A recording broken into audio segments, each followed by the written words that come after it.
Bonjour à tous, c'est Ben. Aujourd'hui, on va imbriquer une boucle if à l'intérieur d'une boucle for. C'est parti.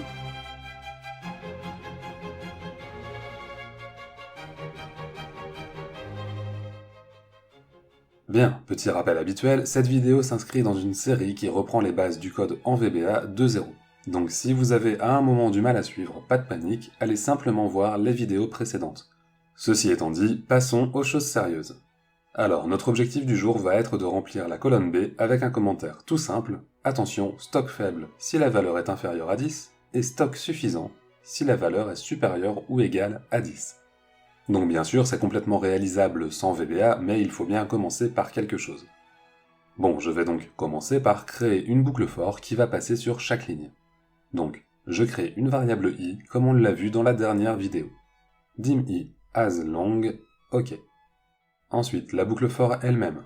For i égale de to 15. Voilà. Alors, pourquoi je vais seulement de 2 à 15 ? Eh bien, parce que ma ligne d'en-tête, en ligne 1, ne m'intéresse pas, donc je vais faire directement commencer ma boucle au chiffre 2. Ensuite, la dernière ligne à analyser se trouve bien sur la ligne 15. Du coup, cet exemple est aussi l'occasion de noter qu'une boucle for ne commence pas nécessairement à partir du chiffre 1. Ensuite, je vais directement écrire next i pour bien marquer la fin de ma boucle. Bon, c'est un bon début, mais pour le moment, il ne se passe rien. C'est nul! Moi, ce que je veux, c'est écrire attention stock faible si la valeur en colonne A est inférieure à 10, et stock suffisant sinon. Du coup, vous me voyez venir, on va utiliser une boucle if. Alors, où est-ce que je dois l'écrire ? En fait, il faut bien avoir en tête que la boucle if, ça revient à faire se poser une question à Excel. Et moi, je veux qu'il se pose une question sur chaque ligne de mon tableau. Donc il faut forcément que j'écrive ma boucle if à l'intérieur de la boucle for. Du coup, à l'intérieur du for, je vais ouvrir une boucle if cells i1 inférieur à 10, then. Immédiatement, je vais fermer la boucle if que je viens d'ouvrir. Hop, end if. Et je place bien le end if avant le next i, parce que je dois avoir terminé toutes les actions liées à une répétition avant de passer à la répétition suivante. De manière générale, une boucle A que vous ouvrez à l'intérieur d'une boucle B devra obligatoirement être fermée avant la fin de la boucle B. Imaginez-vous des poupées russes qui s'emboîtent les unes dans les autres, faire rentrer un morceau d'une poupée A dans une poupée B, tout en laissant un morceau de la poupée A à l'extérieur de la poupée B. Bon ben, ça veut dire que vous avez dû casser la poupée A. Donc, c'est pas bon.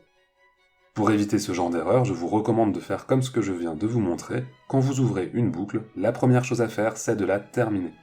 Ensuite, on écrit le contenu tranquillement. Par ailleurs, quand on écrit des codes un peu imposants, il est souvent de bon ton d'effectuer un décalage. Regardez, je sélectionne ma boucle if, voilà les deux lignes, et je presse la touche tabulation. Hop, je décale automatiquement. Ça permet de bien visualiser qu'est-ce qui est écrit dans quoi. Allez, continuons notre code. Alors, si la valeur de ma cellule en colonne A est bien inférieure à 10, je veux afficher le message « Attention, stock faible ». Donc, cells i2 égale « Attention, stock faible ». Ok. Else, cells i2 égale « Stock suffisant ». Voilà, tout simplement.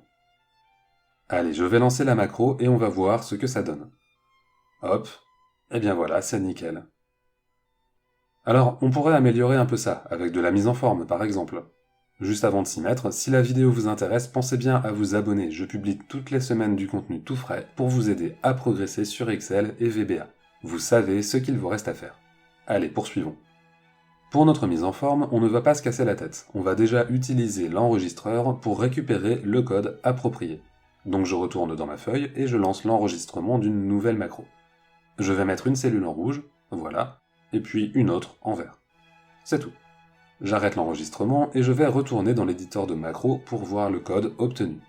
Alors là je ne vois rien, mais regardez, Excel a créé un nouveau module dans lequel il a écrit le code enregistré. Bon, comme souvent, c'est un peu lourd, mais pour l'instant on ne va pas trop se prendre la tête et on va tout récupérer. Donc ce premier bloc, ça correspond à la mise en rouge de notre cellule. Ce second bloc, c'est pour la couleur verte. Alors, je vais d'abord copier la partie qui correspond au rouge. Donc je prends bien depuis range, ici, jusqu'au end with. je me rends dans ma macro et je colle ça en dessous du texte que j'ai écrit pour le cas où le stock est faible. J'utilise la touche tabulation pour remettre tout au même niveau, voilà, comme ça c'est pas mal.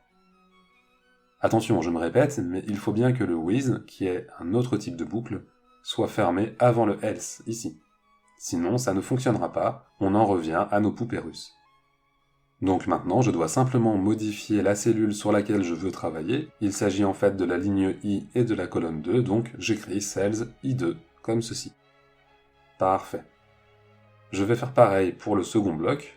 Je retourne dans l'autre module, je copie ce qui m'intéresse depuis le range jusqu'au end with, je reviens le coller dans ma macro ici, en dessous du texte que je veux afficher lorsque le stock est suffisant. Bon, je mets en dessous du texte, mais en fait je pourrais mettre avant le texte, ça n'a pas beaucoup d'importance. Là encore, je change la sélection de l'enregistreur par cells I2, comme ceci, et c'est tout bon. Allez, faisons le test. Je retourne dans la feuille de calcul et je lance la macro. C'est pas mal, non ? Alors, bien sûr, on serait libre de faire la mise en forme sur la colonne A plutôt que sur la colonne B, ou bien sur les deux colonnes. C'est la magie de VBA, ce que vous désirez, il vous suffit de le coder. Allez, c'est tout pour cette vidéo. Merci beaucoup de l'avoir suivi, j'espère que ça vous a plu. Si c'est le cas, pensez à vous abonner et à laisser un petit pouce vers le haut pour soutenir mon travail. Si vous avez des questions, n'hésitez pas à me les poser dans les commentaires. De mon côté, je vous dis à la semaine prochaine pour continuer à progresser ensemble dans Excel.